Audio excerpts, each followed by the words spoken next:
We're here. Oh, why are you guys wearing robes? Angie, why are you wearing a Bible vest? We're interviewing vampires. What the fuck is wrong with you? What? Why aren't you prepared? We're not interviewing vampires. God, what is wrong with you? There were guidelines. I showed you several pieces of literature and you chose not to read them. Let's just record the episode. Free Rotation Podcast.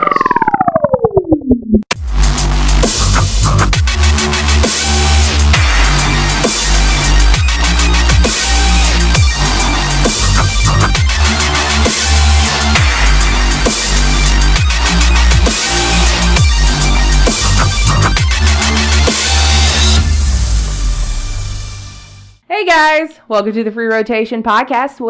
On this special bonus episode we're having today, I am joined by our other host, Scoob. What's up, everybody? And our producer, Angie. No. Or not. And today we're interviewing Team American Force. Hey guys. How's it going? Yay. So guys, introduce yourselves and tell us a little bit about Team American Force. All right, well, first off, I'm DirtyGG. I founded Team American Force through friendship, of course. We're just a team of patriots, not political in any way, but just patriots that also love eSports and obviously love America as well. We just want to get together as a group of friends and help each other grow in the esports scene in the Southeast and see where it takes us from there. And then I got one of our star players to my right. And I am BroChill, one of the first people that Drew came up with this idea for. And I'm all for it. I do the same thing that he does. So I'm just along for the ride, ready to go. That's really cool. And you said that you kind of came together as friends wanting to, I guess, create this team to do esports and stuff like that. But where did you guys originate in this scene, basically, esports? Well, me personally, I've been doing competitive gaming, whether it was digital or physical paper card games for over a decade at this point. I think I got my first boost, was probably in the StarCraft world, which I am now distancing myself from because it's a little more time consuming. Mm-hmm. But that's where it stemmed from, and I had so much pleasure and joy out of the limited success that came from that. I wanted to continue on even through other ventures. You know, I'm currently sticking with Hearthstone, and to my right, BroChill here, he's been in the Melee scene for what seems like eons at this point. Everybody knows him in this area. He's so established and a well-liked community figure. It just seemed like a perfect match. We're going to try and help destroy your reputation. Yeah. Outstanding. Yeah, Thank you, please. We're not here to prop you up. We're here to fuck you up. That's Thank you for that. No, I actually started in 2005 when Halo 2 was competitive, when the MLG scene had just come out. And that MLG Pro Circuit, actually, Smash Bros. Melee was a part of that, along with Halo 2. And I was actually in the Halo 2 scene back then. All the guys I went to school with, they're the ones that kind of got me on. I was actually homeschooled growing up. Mm-hmm. And when I got into middle school, these guys that were my first group of friends, they all played Halo, and they brought me into that. And so that's how it got started. And then all of a sudden we started doing online tournaments and actually going to like MLG and whatnot. So it was really fun. That's kind of how I got launched into esports before esports was esports. And I took a hiatus from it after Halo 2 disbanded, and then joined back up in the Smash Bros. Melee scene in late 2012. How have you seen like the industry changing in esports since you were one of the first with the Halo 2 as opposed to now? It is more socially accepted now. Yeah. For sure. That is the biggest thing. Money is money huge. and support. Yeah. More and more businesses and corporations even have realized the cash cow that esports is going to grow to be with this generation. So you have the difference of, you think our parents or the baby boomers or whatever, obviously football and baseball being the accepted norm for competitive entertainment. When you talk about our generation generally, it's very heavy on esports and video games at this point. I mean, of course, there's always going to be traditional sports, and there should be, but with certain companies waking up or realizing how much money can be involved in esports, and they're taking advantage of it, and they're getting a strong foothold in it as well. They're way ahead of the game. I know like TBS is already picking it up big time. Yeah. And they're geniuses for what they're doing. Shaquille O'Neal of all people is the genius putting the money up for it. He's backing Counter-Strike in America, which is huge. Buffalo Wild Wings, which we now have here, is a giant supporter of esports and a sponsor. Red Arby's, Bull actually sponsors a top 5 player for Melee. Yeah, well, they sponsor someone. They have 2, if not 3, StarCraft players. They have a Melee player. I mean, like these companies are getting it, and they're going to be the victors in the end as their profits grow because of it, and their brand ventures out. Snoop Dogg actually plays Destiny. Snoop, actually, his involvement in esports even goes further than that. No, I'm not the biggest fan of him, but Tekken, he had a DLC stage, a fighting stage that had him in the background, and he did the song for the game. Yeah. It was Tekken Tag 2 that came out I did not know that. 3 years ago. That's really cool. Yeah. And then because he did a music video for a song of his, and he had a bunch of Tekken pros from Atlanta in the video. Oh, interesting. Yeah, and Drew, I wanted to ask you, you came from a game like StarCraft 2, which is predominantly played in Korea, South Korea, really, and they've kind of gotten on the esports way before the United States did. So how do you see that growth changing, I guess, now, since, so you see a lot more of the United States players getting more involved, but since you were part of the whole StarCraft thing, do you think we're finally catching up on that, I guess? To an extent. The whole start of esports really, generally origins back to StarCraft. Yeah. 1, Brood War. And the reason being, this is going to be a long story, but it trails into it. So when Brood War and StarCraft was out, you could buy 1 CD and install it on every computer you wanted. Yeah. All right. So in South Korea, internet cafes were huge at the time in the early 2000s. So they would buy a CD of StarCraft and install it on every computer they had in these internet cafes. And so it was one consistent game that every cafe had. Every kid around the area started playing StarCraft, and that's why StarCraft became so huge in Korea. America doesn't have internet cafes. Logistically, it doesn't make sense. America's too large where people are going to drive, to go play on a computer. While in Korea, you're thinking about dense cities like Seoul and everything, where it's a block or 2 away. You go to an internet cafe and hang out for the evening. So that's why they got their big boom, is because it's more convenient to go to an internet cafe than hang out at home and whatnot. So America's finally picking it up just with the growth of the internet and the support for it. When you have Xbox Live and PlayStation Online and all that, now it's become a thing where you don't have to go to a specific location. Now it's become more convenient and accessible to countries with a larger landmass necessarily. So that's why America's finally picking it up, I think, and taking it forward. I think, and then with the success that's come from other countries that have been more serious with it before, like Europe was really big in Quake and Unreal a long time ago, and obviously like Russia with Counter-Strike, League of Legends. Yeah, and League with the success America's seen with other countries, and historically, I think they're finally realizing maybe this is something that can be successful here too.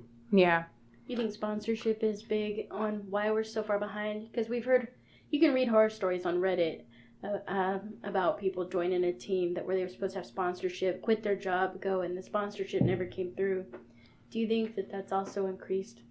I would say more so with lower tier companies. Sponsorships like Evil Geniuses, Cloud9, Team Solo Mid, those are the trusted companies that take care of players.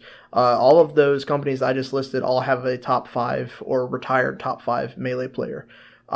It's the other companies where a random so-and-so ranked 60th in the world in Melee says, oh, I'm sponsored by this company now. And it's not so surprising when 2 months later they say, me and this company have split ways due to they weren't able to pay for my flights. They weren't, a lot of those things happen. With the really big trusted companies, it seems to be like it's 100% we're going to take care of you kind of mentality. Well, it also kind of has, I believe Drew mentioned it earlier and you chimed in on it. It's more acceptable to do it now. I mean, especially down here in the South, it's football, any sport you play in high school, now you can sit here and play Smash, and people are like, okay, we'll go do Smash. Hell, Battle and Brew pretty much, in my opinion, exists because people have realized esports and stuff like that are the future of sports. Mm-hmm. Oh yeah. To me. Well, the cool thing about esports, and I've talked about this before with him and a few others, there's very limited genetic requirements. Yes. Okay, so like football, if you're not 280, 6'4", you're not gonna make it to the pros, or even at the college level for that matter. For esports, if you want to be a top-notch Smash player or Hearthstone player, it's practice, dedication, grinding, research. It's the same fundamentals, but you don't have to have the physical traits. Yeah, you don't have to be a huge monster. Gap. Yeah.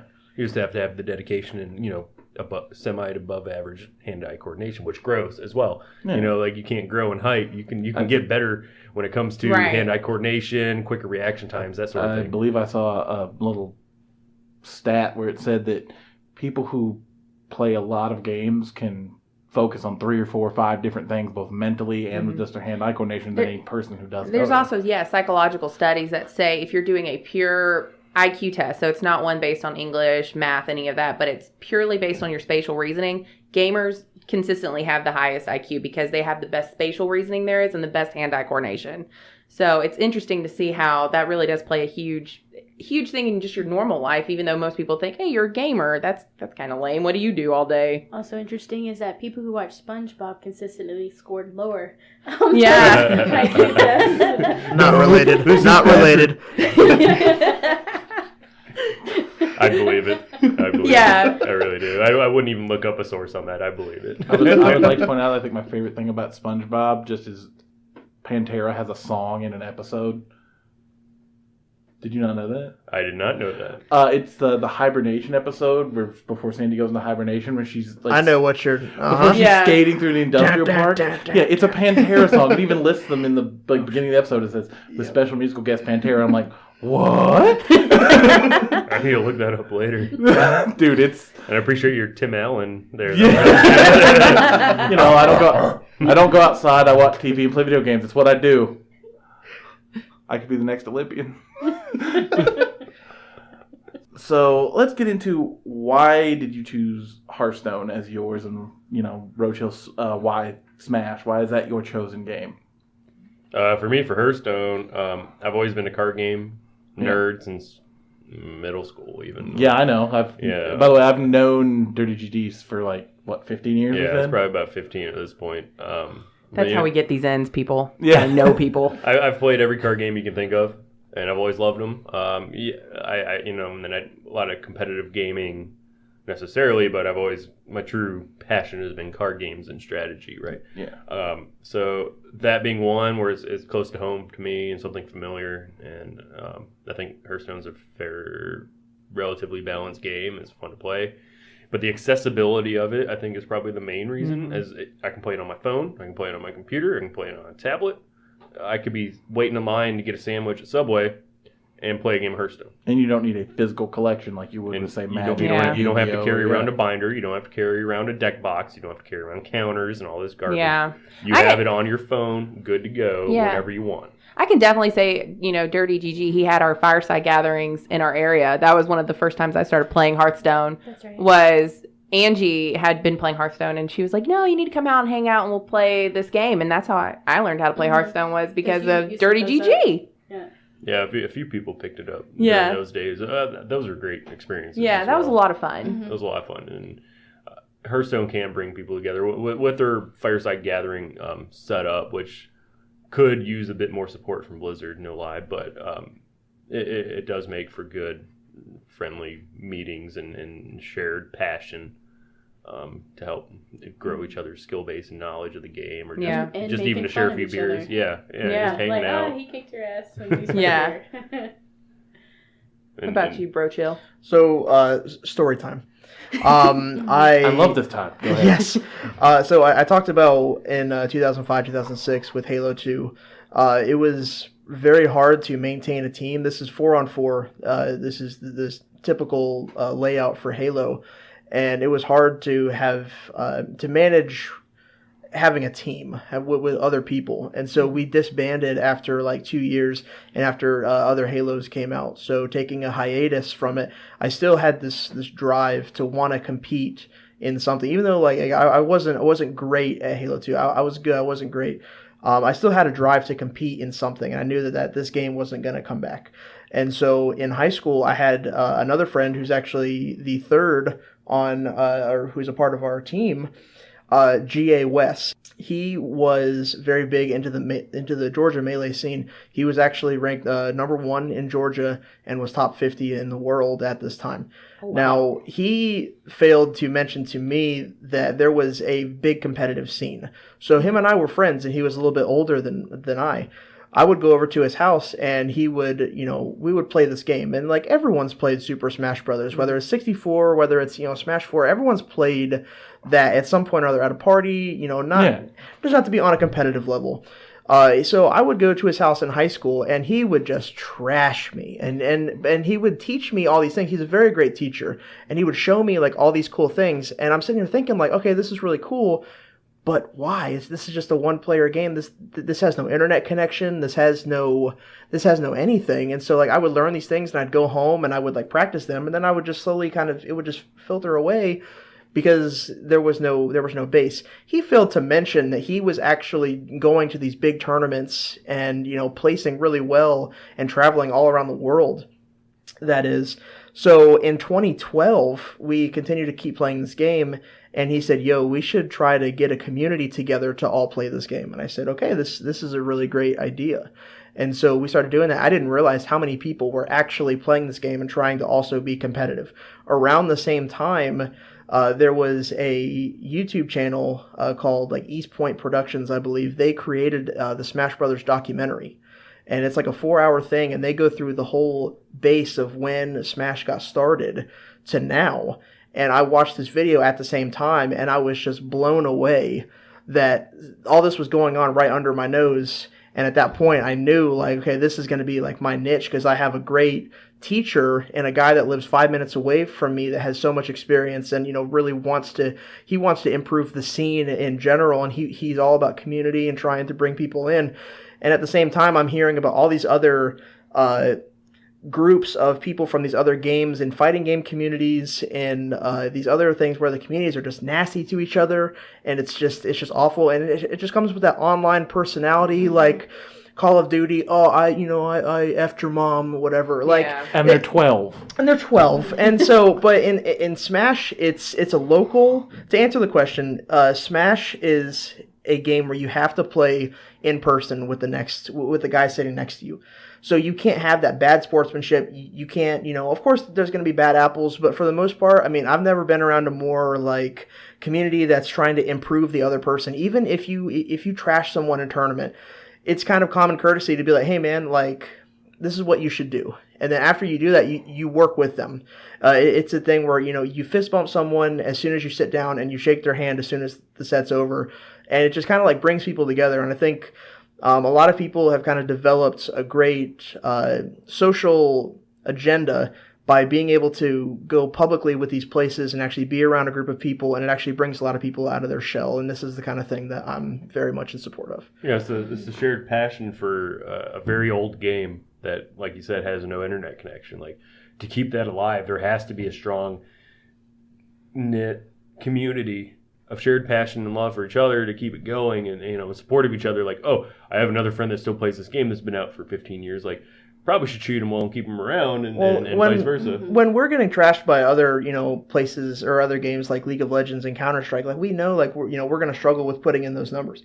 Hell, we're a community that we still have to play on CRT TVs, because if we play on a flat screen HD TV, it lags.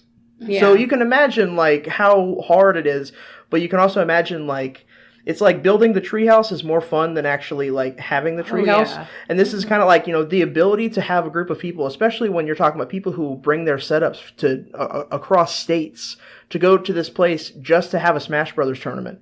Mm-hmm. It's daunting. And so that's what we really like. I mean, because I've seen a couple of them here in town. I won't throw many names, but I've seen literally 10, 20 people. It's even happened at our local game store, under the old ownership. You see 10, 20 people, and they round off that back corner, and it's just nothing but Smash. It used to be Mark and Ramon. Yeah. Them, and then you get people like you would come in and like. I think it's all and I think it's nice that there is a community. It's more community based than just what you see. I guess we play League of Legends, so the toxicity is always there because you're behind an internet screen. Well, if you're sitting next to the person you're playing against. I mean, how do you be? Your guys are playing a game that you really can't go much farther than playing with each other. Exactly. So I think that's you actually don't have really... the online anonymity. See, I had the problem. You can say it 100 different ways, so I just combine them all together. See an enemy. But you can't be a big tough online bad guy because you're right next to the guy first. Yeah. But I will say, I've been to a lot of different esports events in the Southeast now over the last 5 years, and I remember going to a Georgia Tech tournament for StarCraft.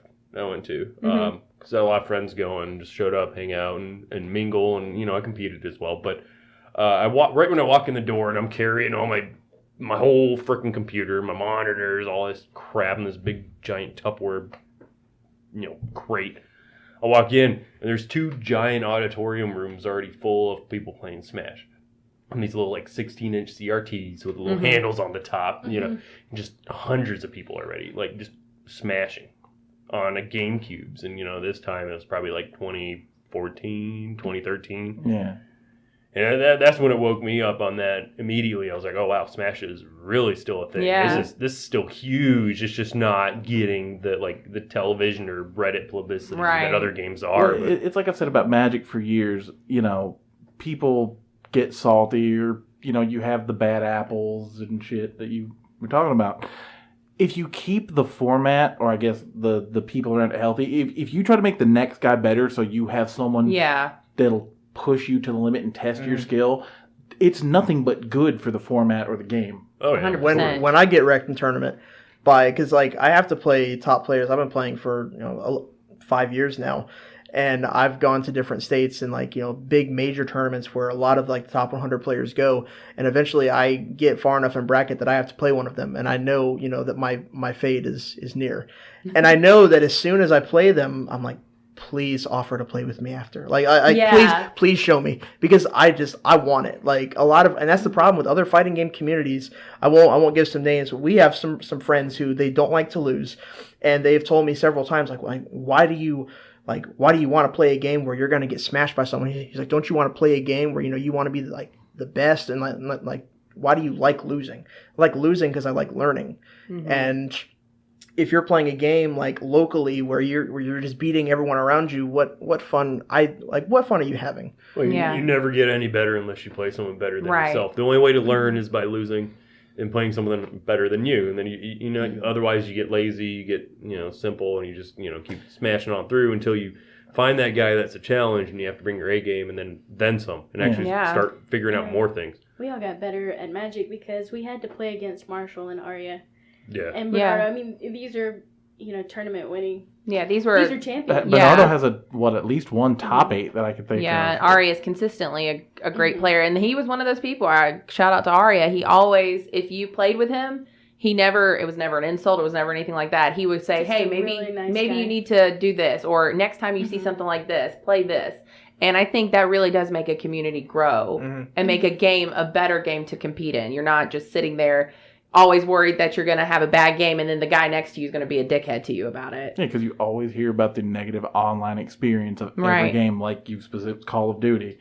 I banged your mom. Are you 8? What are you doing? What? Right. Yeah, they usually are, Yeah.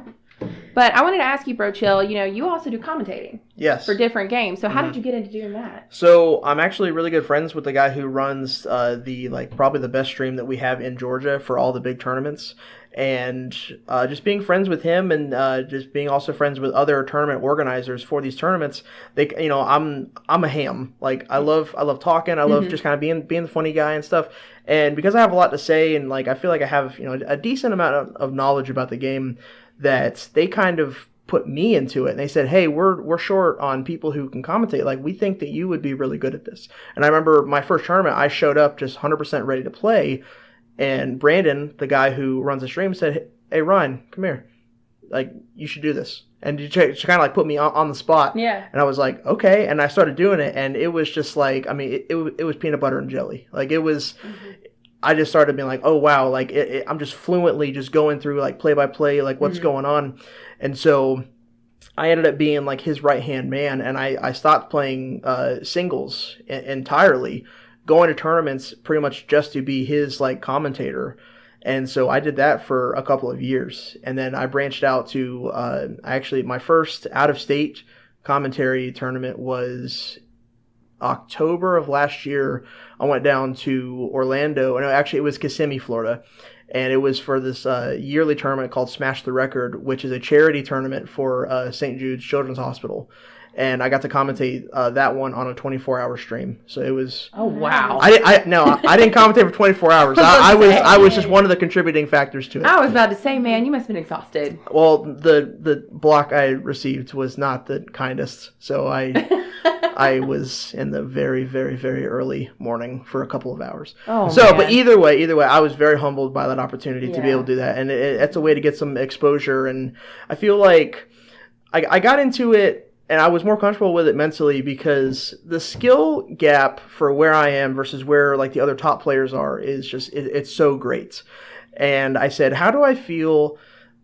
What do I need to do to feel like I'm going to these tournaments and I'm not wasting my time? Because I'm not going to win it all anytime soon.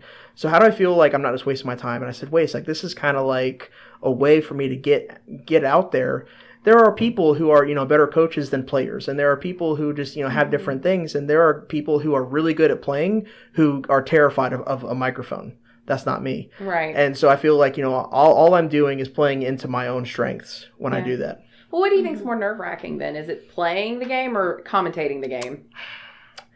I would say for Smash entirely, it would be commentating, because if you say one wrong thing, you have an entire Twitch chat that's going to attack you.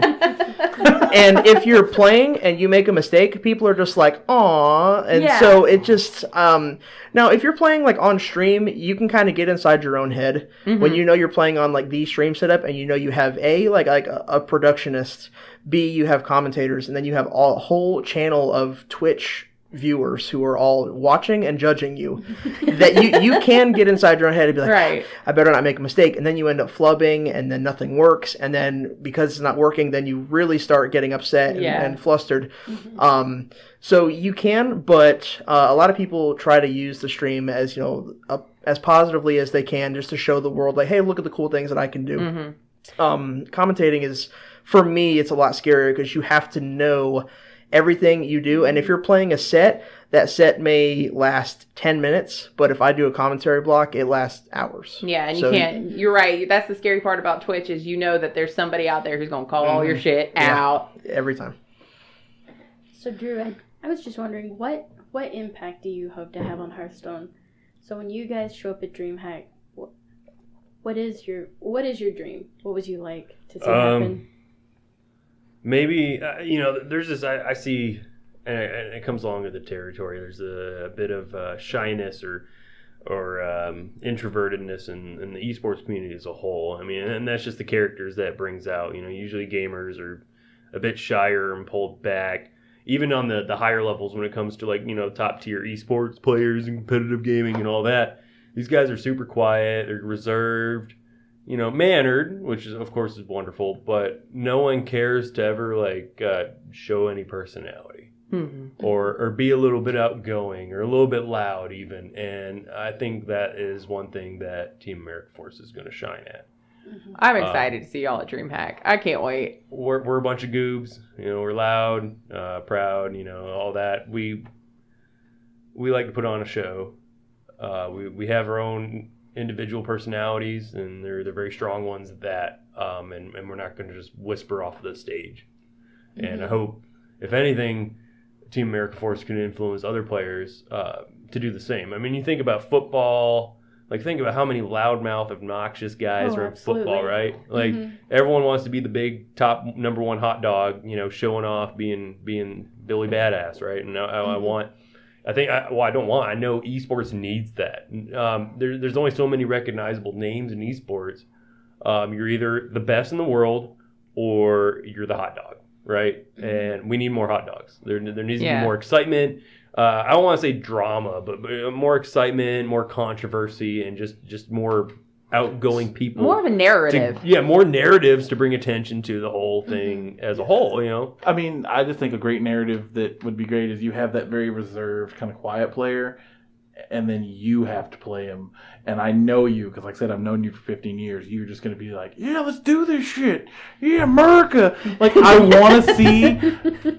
It's like Conor McGregor in the UFC versus whoever, like the interview. Mm-hmm. You watch the fight for the fight, but you watch the interview because, oh, it's fucking amazing. That's what, is that kind of what you're going? Like, not trying to be Conor McGregor, but more the more like, well, fuck it, I'm a personality. Here we go. Yeah, to an extent, I mean, like, that's the wonderful thing is about this team is we're all very profound personalities in our own ways.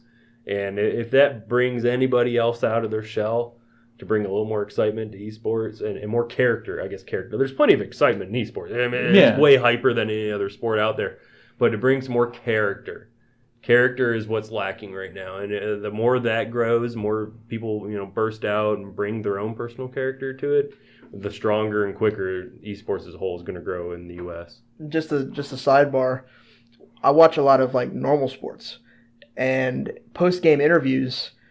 If a team gets just absolutely just shreked on, and the reporters are asking these questions, and they're answering in such like a politically correct way, and I'm just thinking like, I know that's not what you're actually thinking. Exactly. That is what. Will say that. Yes, and that's we need more Richard Shermans. That's what I was thinking. Is this this sport? And Roddy White was quick, to be honest. Right. This sport or esports in general already has the stigma of dealing with people who are nerds or any sort of person who's sort of a more introverted, anyways. To have somebody like a Richard Sherman or somebody to do that, I think it would also be more welcoming for people because it's like, oh, it's not just a bunch of very introverted people playing. There's actually people with personalities who it's get not into scripted. This. It's not scripted. Exactly. The whole basement dwelling mouth breather thing that stigma needs to be broken. Oh, absolutely. ASAP. No, I'm with you. I'm We're gonna have to leave you in the basement. Yeah, you can't bring me in public without people signing waivers and shit. I think because we referenced SpongeBob, I think we like when we go to DreamHack, you should just ride in on my shoulders or like on a backpack like SpongeBob. I'll fucking do it, dude. I know you could. That's the scary thing. I know. The thing is, you're sitting. This. Yeah. I think he's sitting there and he's like, you know what? It's like it's a funny joke, but then at the same time, that probably would happen. I've picked him up and cradled him like a baby for a joke. I don't remember what it was, but I did it. I'm picturing like DirtyGG as Ric Flair. Oh, yeah. That's definitely embedded. I'm the Arn Anderson to the fucking. But you know what? DreamHack could be absolutely boring, but then you get that one person who's like, do you remember those guys who came in with the guy acting like Ric Flair and he was all dressed in American Patriots? Yeah, that guy was interesting. Yeah. Well, you've had memes on the internet. Oh yeah. That was a long. How did that make you feel though? Oh, I thought it was great. Honestly, because they were all positive. It was nothing negative or insulting. Right. It was just silly little memes, and it was like, I'm on the front page of Reddit. Cool. I know how much people enjoy memes, and if memory serves, I think you're pretty fond of a good meme. Oh yeah. And then you became one. Was that kind of like, what the fuck? Yeah, I mean, it was funny, because I was not aware of it at all. I'm at this tournament, and I got Shrek'd in the round 1, but I was on the mainstream, and everyone knew who I was at that point. So I was just concentrating on round 2. Like, what do I need to fix in my game to like handle this, right? StarCraft is the hardest freaking game out there in my opinion, and so I'm concentrating, and I had a couple other like big time pros come up to me that I've known from streams or just communicating over online on Twitter or whatever, and they come up and like, oh man, have you been on the Reddit yet? I'm like, no, I'm concentrating on build orders right now. Oh, you're number one most upvoted thing on StarCraft Reddit. And I'm like, well, what are you talking about? Pull it up. And it's a picture of my face next to the picture of the American ball from the Poland ball memes. And I was like, all right, that's clever. I see it. I get it. And then, like, can't be mad. Yeah, I mean, I was like, oh, okay, cool. And then the next one, it had a picture of Bandit Keith from Yu-Gi-Oh. Oh my god, I remember that one. That was my favorite. I was like, yeah, I mean, that's cool. It makes sense, too. You can't be mad about that. And then, I mean, they just started growing, and then people I know down here were making them and sharing them on Facebook and everything. And, I mean, it was fun. I loved every bit of it. And you became a thing. Yeah, it was a thing for a minute. Yeah, a hot minute. I do remember vaguely. As yeah. you pull one up. Yeah, that's absolutely, that's absolutely you. I love it. I do remember, I think I was watching the Red Bull Battlegrounds when you played at Red Bull Battlegrounds for StarCraft, and I was listening to them talk about it, and I was like, and then there's DirtyGG. He seems like an interesting personality because you're all decked out and everything, and I was like, there's this, like, Korean kid sitting there, looks very reserved, and then there's Drew. Then there's you. And then there's Drew, and I was like, there you go. That's the whole point, and I want to continue that. You know, bringing loud, not obnoxious, loud, fun, outgoing characters to esports.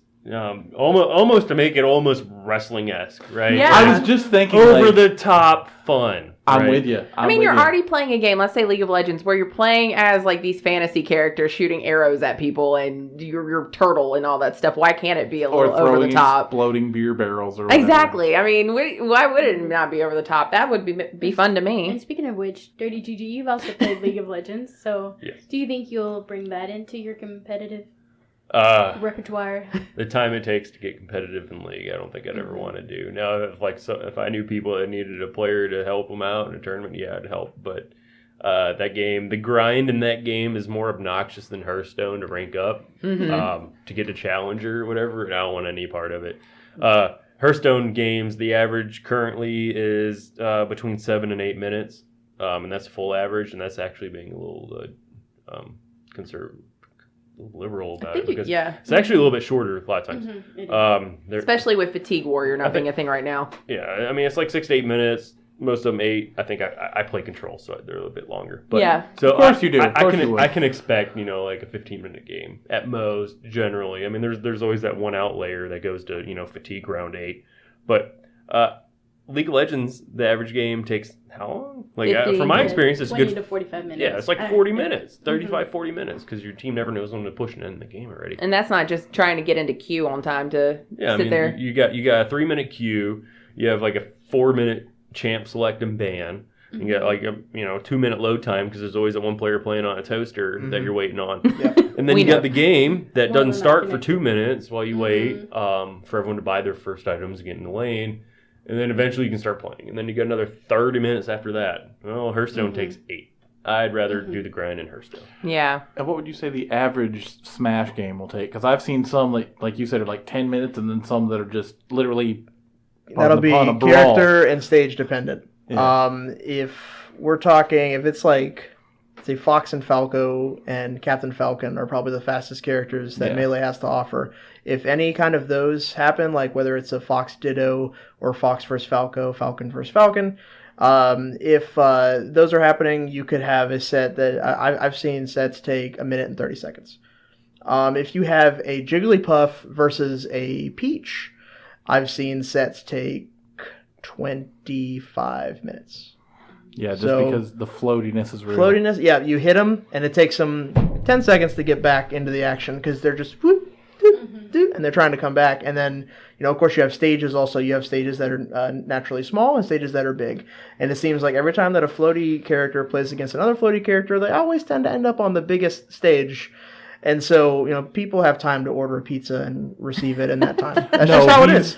He's not, I mean... Beer run. I mean, for those of us who've played Smash and we're really bad at it, we're done in 30 seconds. But then we watch, like, Dan, one of our good friends who plays Smash, used to play Smash regularly. He would just sit there and just knock us out. I'm just going to be Peach and float. Yeah. That's and float, and that's how I survived. Well, Dan's also to the point where, like, he's mastering he's mastered the Shine Dash and things like all that. That was my buddy, guy we know, Ramon. Not sure you know. I know Ramon, yeah. He was like, so Scoop, we're going to teach you how to play Smash. I'm like, let me explain to you. Every fighting game I've ever played, I mash every button I can and things occasionally happen. Yeah. How much of that is going to have to be rewritten? He goes, most of it. I said, okay, then what I'm going to do is try and then be like, I can't, my thumbs, I don't have it. I can't. The muscle memory was just not there to Shine Dash and do all that. Ramon used to wax me pretty good back in the day. I've seen Ramon do some ridiculous, ludicrous thing that's a damage percentage that was just not even... I did not know that when you got to like 300 damage that your number would almost get black with how much damage you had. That number doesn't really even exist in professional Smash. Yeah. Oh, really? Yeah, was it 140? Well, 140 is still pretty generous. People are dying around 100 right now. Wow. But you can get gimped at 4. Can you imagine a 4% you die? Yeah, which is like So that's, Wow. two that's or one three hit. two, Yeah, you can. 2 or 3 Yeah. hits, and then you get Because that's well. I'll go into how I like Smash versus other fighters. Mhm. In every other fighter, you have you get forced into a wall, and you pretty much have to sit there and fight your way out of a wall. Like, can you imagine? Everyone imagine themselves up against the wall and someone just swinging at them, not missing, and how pretty frustrating that is to not have a lot of options. In Smash, there are no walls. In Smash, the box that is the stage expands all the way down into the depths. And you can jump off the stage, and a lot of fighting in top-level Smash occurs off the stage. And that's how you guarantee your kill. Okay. So in Smash, I mean, like, 'cause you can run off the side and die. Happens all the time. Mhm. So these other fighter games, you don't have that advantage.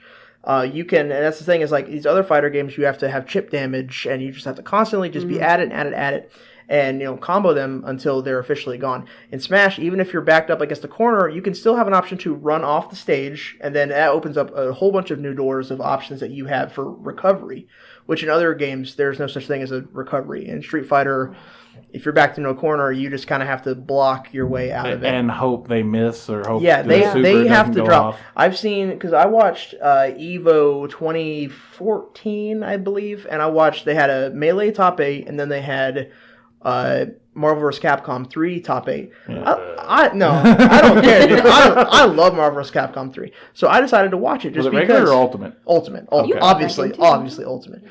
But, I like to watch it. Well, I watched a lot of, or like almost half the sets, I felt like I saw people get perfected.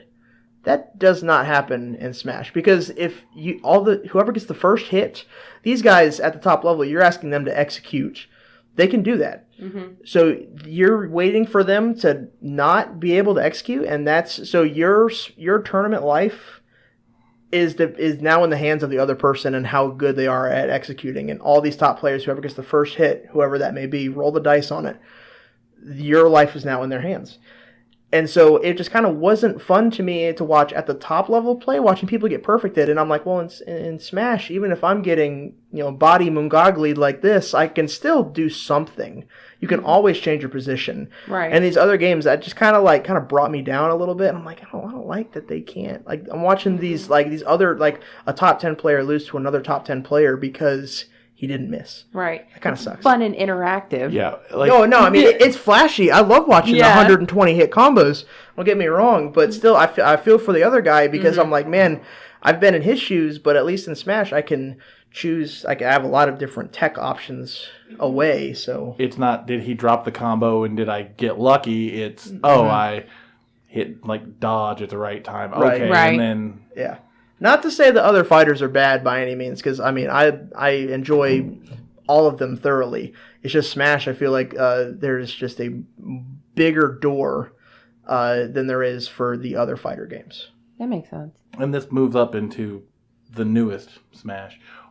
How do you feel about them adding, and this is slightly off, how do you feel about them adding characters like Cloud and Ryu and bringing stuff from their games into Smash? Like Cloud has his limit break meters and stuff like that. And so I don't play Smash 4. I kind of exclusively just play Melee for the GameCube. Mm-hmm. For the other games that come out, I mean, Nintendo as a whole has Melee is Nintendo's redheaded stepchild.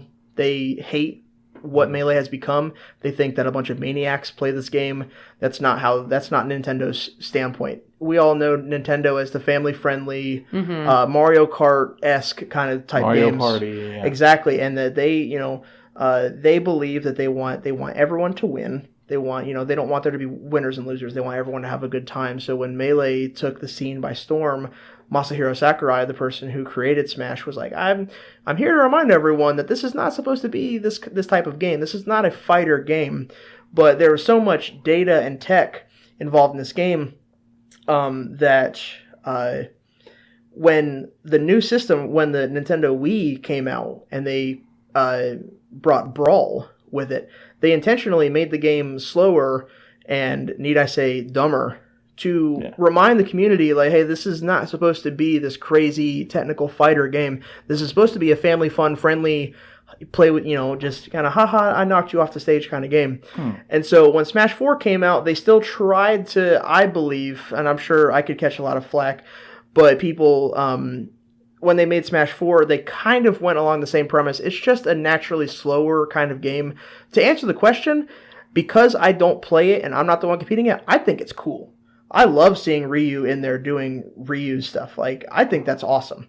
But I don't play that game competitively. But to watch, all these other characters that aren't in Smash, because I've seen every melee combo under the sun, but to watch Smash 4, they have other characters like Rosalina and Cloud and Ryu and stuff. I think it's cool to watch. I think it's always been the whole point of Smash is a whole bunch of characters from random games, right? Like, now, historically, it's always been from Nintendo games specifically, and they're first-party characters. But the fact that they're throwing in random oddballs, that's great. I mean, Sonic being in there, that's cool. Yeah, like, I just don't have a dog in the fight, so because of that, I'm like, hey, that's cool. Like, because who doesn't want to watch Sonic do Charge B stuff? Yeah. Like, it's just cool. Like, that's all it is. I remember when I saw them spoil Cloud, I was like, oh, this is what we're doing here. Like, the two giants, Sony, and they've shaken hands, and they have a little agreement. And I've also noticed that a lot of people pride the GameCube controller layout over a lot of the other controllers. Why is that, just from a competitive standpoint? As far as, like, other systems controllers? Or as far as like, other, like, the Wii U's controller versus the game? Because I've seen people, like, it's almost like if you don't play it with the GameCube controller layout, it's almost like not even. When the Wii came out, they had the Wiimote with it also, and so if you had the full piece, it was in your right hand you had the clip that had the little trigger and the A and B, and then in your left hand you had just a single joystick. Yeah. And so people tried to, and that quickly died. They were like, okay, I cannot execute like this at all, and so people went back to the GameCube controller. I just don't, and I don't play the newer systems. So when the Wii U came out, did they have another controller like the Wiimote? I think memory serves, because we got a couple of them at the place I work. They have controllers that they're the same shape layout as the GameCube controllers, and it specifically says on the box if you're going to play Smash or like, because that's what people look for. There's still a lot of like technical execution that you kind of have to just be in close quarters with your hands versus being the more spread out you are, and that's just kind of, I don't know, that's just bread and butter by now. Like they had to have, when the Wii U came out, they were like, okay, are we going to have Smash controller adapters? That was a huge thing, and so and I remember there was a time where people couldn't get them, and because people couldn't get them, the markup on them was ridiculous. People were charging up to like hundreds of dollars just to have this adapter, and people were like, oh, how are we going to play Smash? Even if it wasn't competitively, people just always have wanted to play Smash since the beginning of time. So I mean, there's just something about it. There's just something about that controller specifically where you're able to execute pretty much everything you want to do in a game. Okay. Well, what other competitive games do you play, BroChill? Is there any other ones you like to play? I do. I savvy myself in playing Tom Clancy's Rainbow Six Siege. I play that online competitively. I'm also a pretty big advocate into Overwatch. I doubted it for a long time. I thought it was a lame cartoon kind of game. Didn't see a lot of competitive background for it. I thought it was goofy. But there was a Black Friday deal, and I had a lot of friends who were playing it, and they told me, like, yeah, you should get it on this, this half-off Black Friday deal. And I said, yeah, screw it, I'll get it. I ended up having a lot more fun in it than I thought. I still struggle to kind of find the competitive aspect of it, but I think Overwatch is a really fun game. Yeah. And I just recently started dabbling into Heroes of the Storm, which I know is like kind of like laughed at from, League of Legends and I know Dota. They came out with Heroes of the Storm 2.0, and that was supposed to be a good revamp of Heroes of the Storm. And so I'd only played Heroes of the Storm for like a week before that like 2.0 came out, so I didn't really, catch a lot of things. But I've been kind of playing that a lot recently because, again, like I'm very influenced by what are my friends playing? Like it's very much so if your friends jumped off a bridge kind of thing. Because I just don't want to play a game by myself. I like to play with people. So a lot of my friends are just playing Heroes of the Storm, and that's kind of just where I landed. Yeah, I see that. I think that's really why I even got into League of Legends. Was Angie was playing League of Legends, and we had our friend Dan was playing League of Legends. So I mean, if they had been playing Dota, that probably would have been where I ended up going. Same here. So It was also free to play, so I was very That's much a good into point that. too. That's a great point. Free is one of my favorite 4-letter Yes, words. Yeah. Yes. Well, is there any? Well, I know in Hearthstone there is a meta, but is there a meta in Smash? Oh, yes. Okay. Be prepared for another extra hour of content. I'll try to make it short and sweet. The meta is always changing. There are some things that are set in stone, like Fox will always be the best character, and Fox will always be the highest like entry played in a tournament. However, the meta will change as far as like what character flourishes on which stage, what lower tier characters combos can do to Fox. Because I feel that Smash is more balanced than people would actually give it credit for. Because even recently at a tournament that I went to down in Orlando in April, a top 10 player played Luigi, which is not his main character. He played Luigi and made it all the way to like 3rd place, and he's a Sheik player who's a top 5 character in Smash who played Luigi just because he was out of practice. He had been in Korea for a while visiting, and so this tournament kind of crept up on him when he got back, and because it was in his hometown of Orlando, or home state, should I say, he just like, all right, well, I'm going to play, but I'm not going to play my main character and embarrass myself because I'm out of practice. I'm going to play Luigi and have fun. And he made it all the way to 3rd. Oh, wow. That's and so nice. people like really saw that and was like, wow, there's actually a lot of like the lower tier unplayable characters. People are starting to like dabble with those and being like, there's actually a lot of like undiscovered tech here that we could try to pick up on. The meta is always changing. And it's really hard because it goes from day to day. But people just kind of have to find their main character and then whatever character they have the most fun with and just try to roll with it and then go with the times.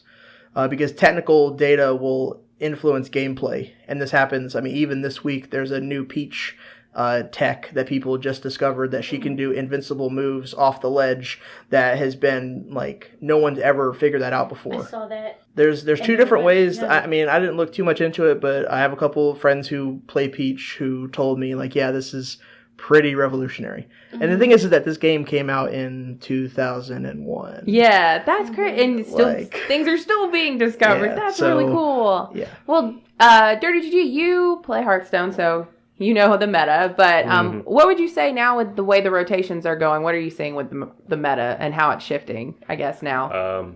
It's very aggressive. It's very aggressive. There's a lot of aggro, but that just comes with how poor the ladder situation is set up. Yeah, it's all about the amount of games, not your win percentage. So everything's going to be more aggressive because you want more wins quicker. There are more top tier decks than there's ever been, which is wonderful.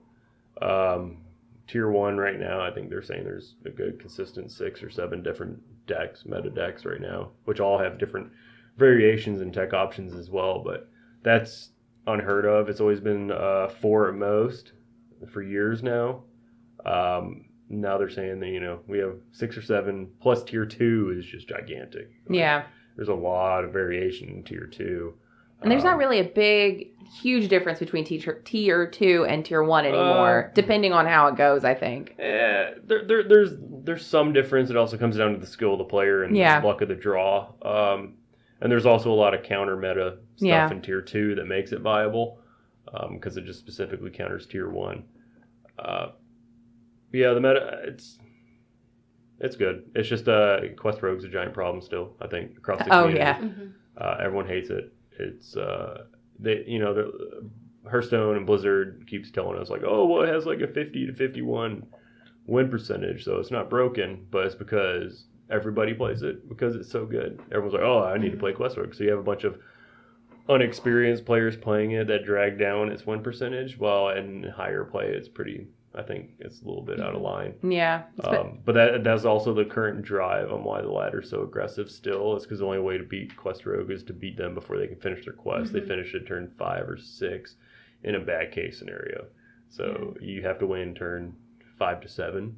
You can give them one turn to having quest and still squeak out a win. So if you're not playing a deck that can win by turn 7, you have maybe a 25% chance of beating Quest Rogue in the long run. So I saw on Dreamhack's Twitter yesterday that consistently banned from every match was Exodia Mage. Any form of Quest Mage banned consistently. Does that affect what you're looking at playing in Dreamhack? No, I don't play Quest Mage at all. Honestly, I wouldn't care if I did either. I bring decks that do pretty well against it personally. I do not want to play Quest Rogue. I will be banning Quest Rogue just because it's not fun. It's solitary. You know, there's no interaction. And I know I play non-interactive decks like Freeze Mage, and everyone hates it, but Quest Rogue's even worse. It's solitary. You know, you drop your cards, you bounce them for 4 turns until you play the same one 4 times, then bam, you pretty much get an 85% chance to win at that point. A 1-drop 5/5. Yeah, I mean, non-stop 1-drop for 5/5s with charge that you can bounce, and then you have 1-drop card draws, one-drop card discoveries. So like you can't even like in the traditional sense of first end of grinding your opponent out of cards. You can't even do that because of the way the deck's structured so much. There's so much discovery and card draw. Mimic Pod and Novice Engineer and this and that, and bouncing those, bouncing Novice Engineer 4 times, give them another 4 cards on top of completing their quest. And Rogue just has so much gas it can pull out. You think that you've killed off, you've wiped the board, their hand isn't full, and then somehow they still manage to discover everything they need to do after a Mimic Pod. Oh yeah, and that's Inspiration, sprint, boom. Yeah. Oh, I mean, the only log, Dirty Rat slows it down from Warrior, which I do play Taunt Warrior, so that helps. And that's why you're DirtyGG.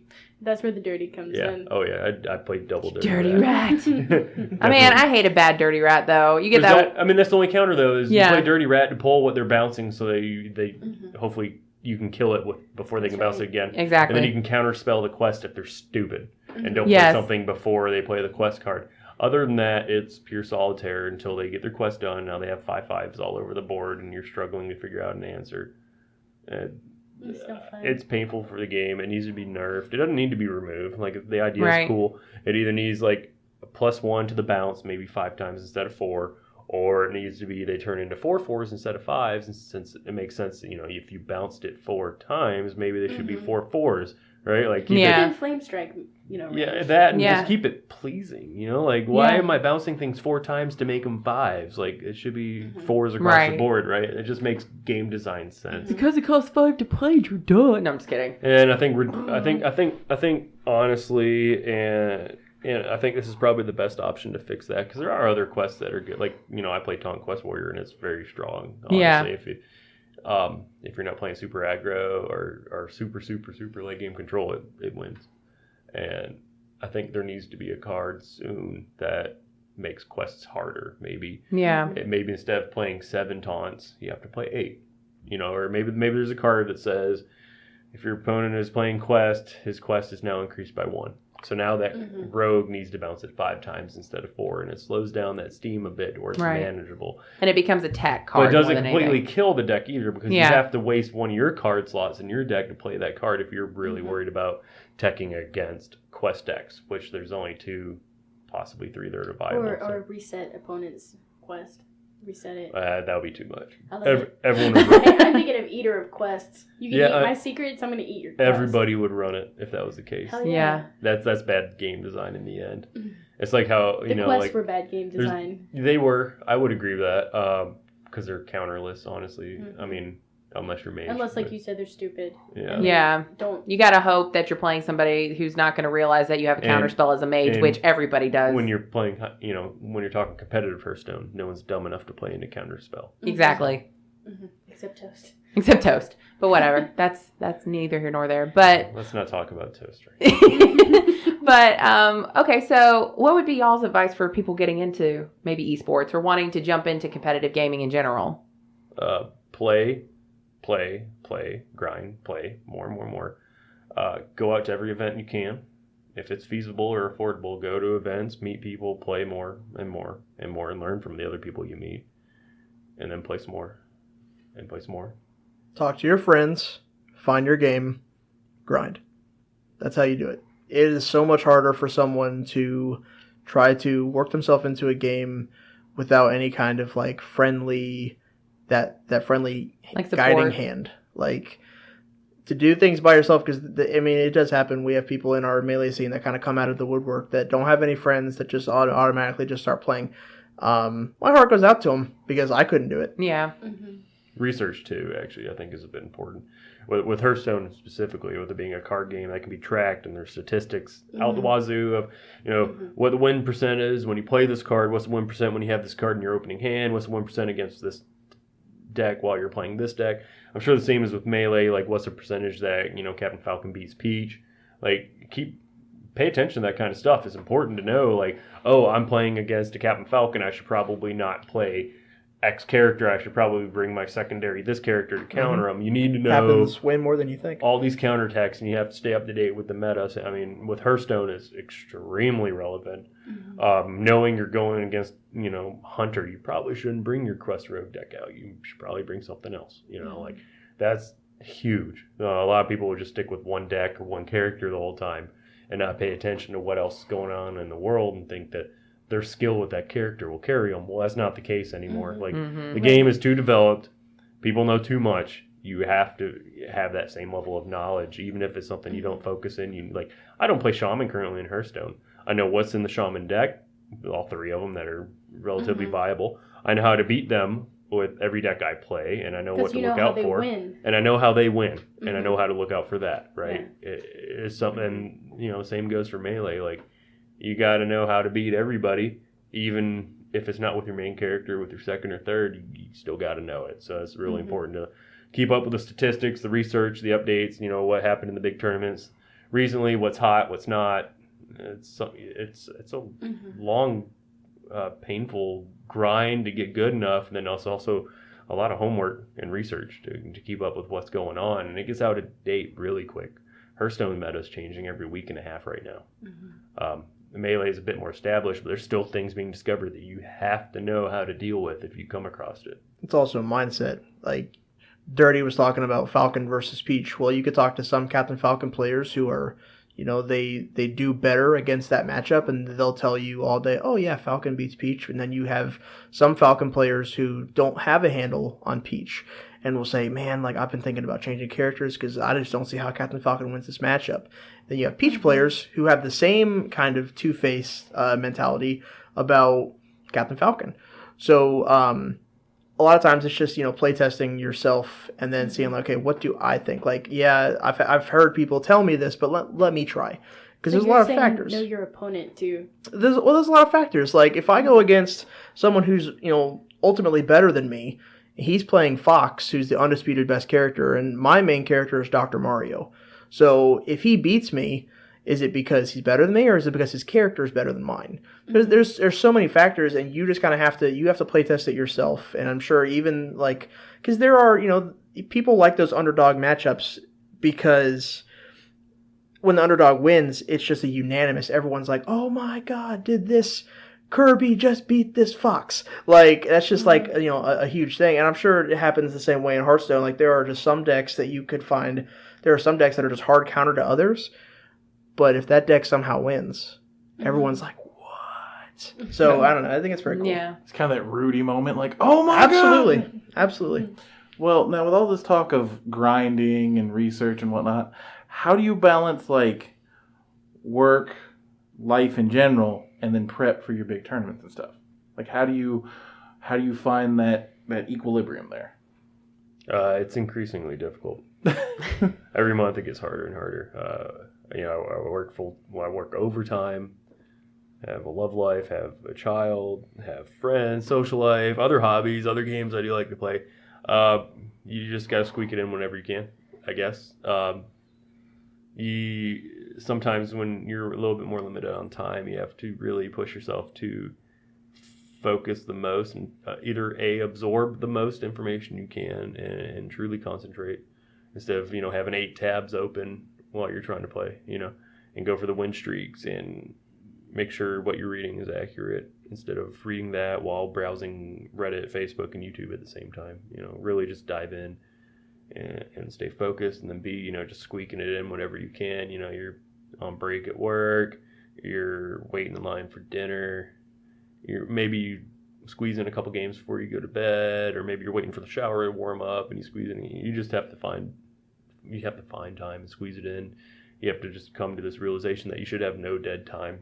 Mm-hmm. Whether you're working, you're smooching on your girl, or you're playing Hearthstone, you got to figure it out.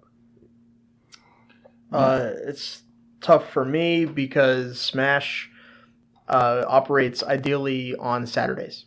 Every Smash tournament, if you go to Twitch, Melee, every Saturday, you will find 100 people viewing or like hosting their tournament that's being streamed. It operates exclusively through Saturday, unless it's like a major tournament, which is Friday, Saturday, and Sunday. And I work in a grocery store, so I'll be damned if I'm not working on a weekend. So it's hard. I remember that life. It's hated that hard life. because you have to request off on these really busy days, and the bosses kind of like look down on you when you do that. So sorry, I got to go to this tournament just because I'm off.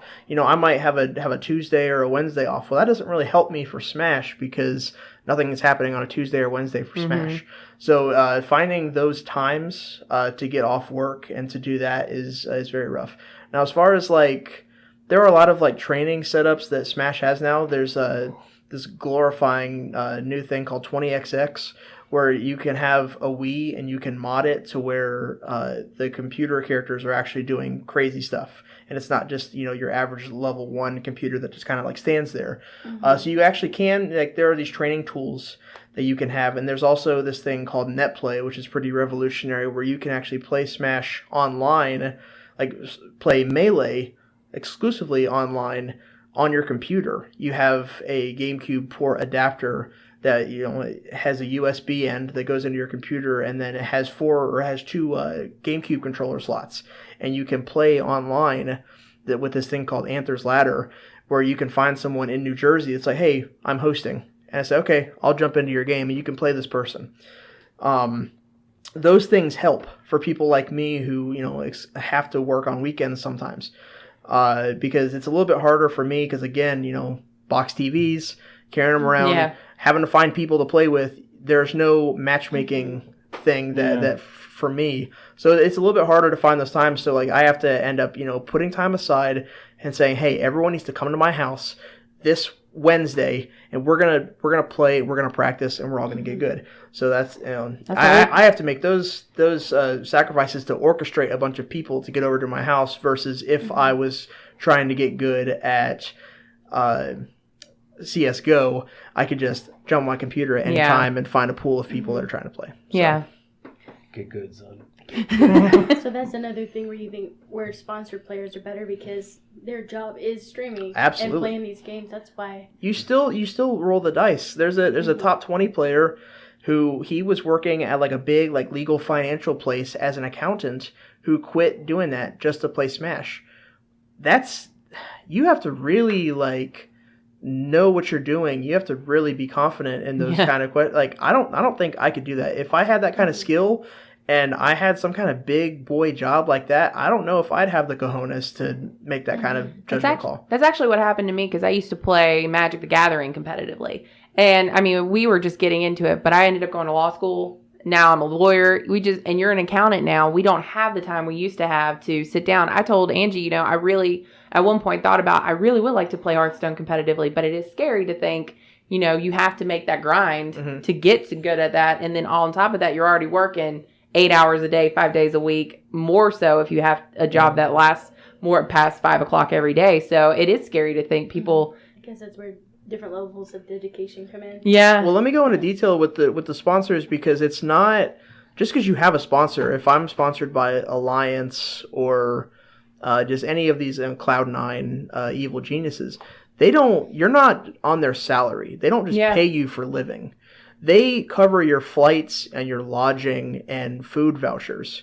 You have to go do the work yourself at tournaments. They don't give you money just for being PPMD or Mango or whoever the top players are.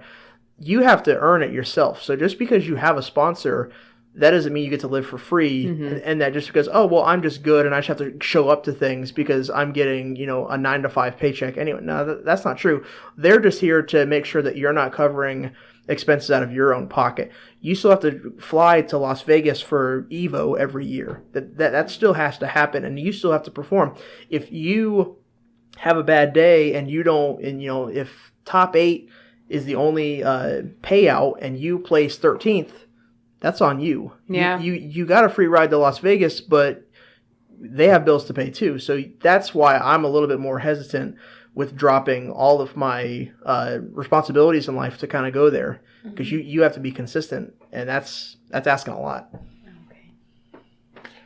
And are there certain sponsors that, like, Red Bull makes sense, energy drink, stuff like that. I think there at one point was a team that was sponsored by Pornhub or something. Yep, that's a thing. One. Yeah. Mm-hmm. Yep. With that being a thing, are there certain sponsors that people just don't want any part of? Like, if let's say that for some reason, Team American Force, let's say Pornhub comes up to you, say, hey, we want to put our stamp of approval, or in this case, mushroom stamp of approval, on your team. My God. We made it a good time without him making a dick joke, so I'm impressed. I was holding one. Yeah. That was it. That was the one. You're holding the dick. Like, what do you say to that? Do you take it for the sponsorship, or do you just not? You know what? You picked Pornhub. That was your decision. I did this. You made these life choices. Do you accept that sponsorship, or do you just? If it benefits the team, there's no reason not to. Beggars can't be choosers. Yeah. Oh, okay. True. And that actually was a controversy in the Melee scene 2 years ago. There was a flashy Ganondorf player who's a top 100 player who, and it was YouPorn. Yeah, that was it. It was. I remember that. And so there was a problem. Like, the community made a lot of like jokes, and they were like, "Haha, that's funny." Like, he's a part of YouPorn. The problem is that in Smash, you can choose to have a tag above your character. So most people, it's courtesy to put your sponsor's tag, or at least abbreviated down into 4 letters, because that's the max for Melee is 4 letters.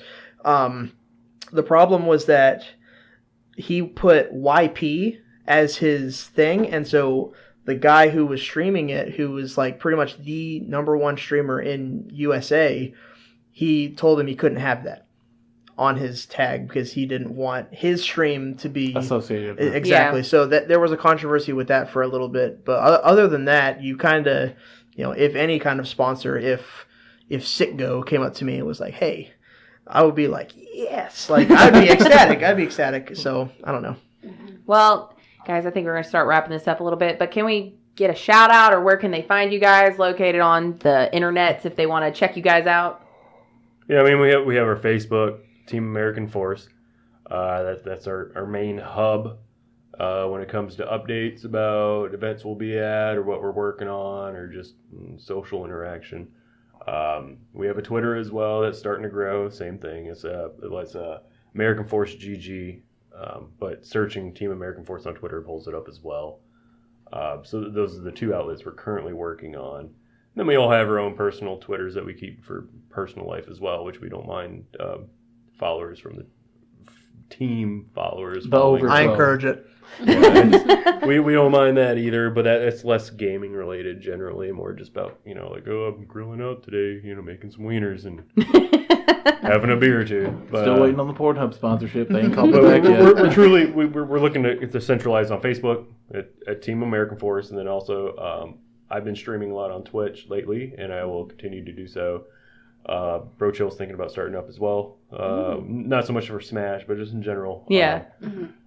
Just building our brand, putting it out there, getting the name out there, staying on Twitch, getting people to realize we're a serious thing, and we're looking to kick some butt. And you guys are going to be at Dreamhack at Atlanta? Mm-hmm. Oh, we will be there. All 3 of us. I know it's just us 2 today on the podcast, but we also have Jay West that will be there, bringing back his name in the Smash scene as well.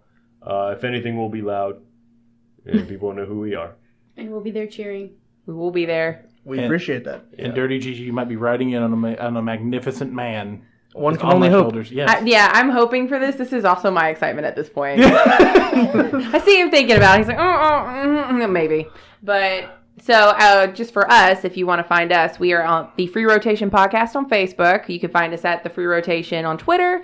If you know Twitch and YouTube, we're at the Free Rotation. I'm sure you'll catch us streaming as well. One of us playing something crazy, or Angie screaming at a Furby. Just depends on the day. Tattletale game is the devil, and I don't care what anybody says. So yeah, thank you guys for coming on. We really appreciate it. Thank you so much. And okay, bye guys. Later. Wipe up, not down. Don't run with scissors.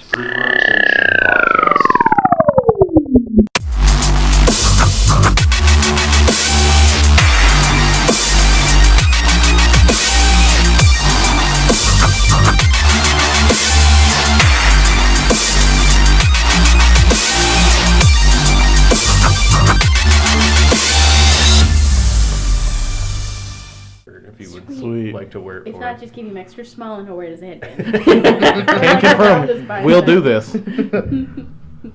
Need be, I'll just go shirtless and paint American flag on myself. Oh my God, do that. Yes. I agree. That is Yes. I will do it personally with like finger paint. American flag and the TAF on there. Yes. That is officially 2 people that are willing to Kenny has body paint me you for gotta a paint bit. like a number, like a jersey number on Oh, the yeah. back of him. That was Like good. 69. No, he's got to be 000. Yeah.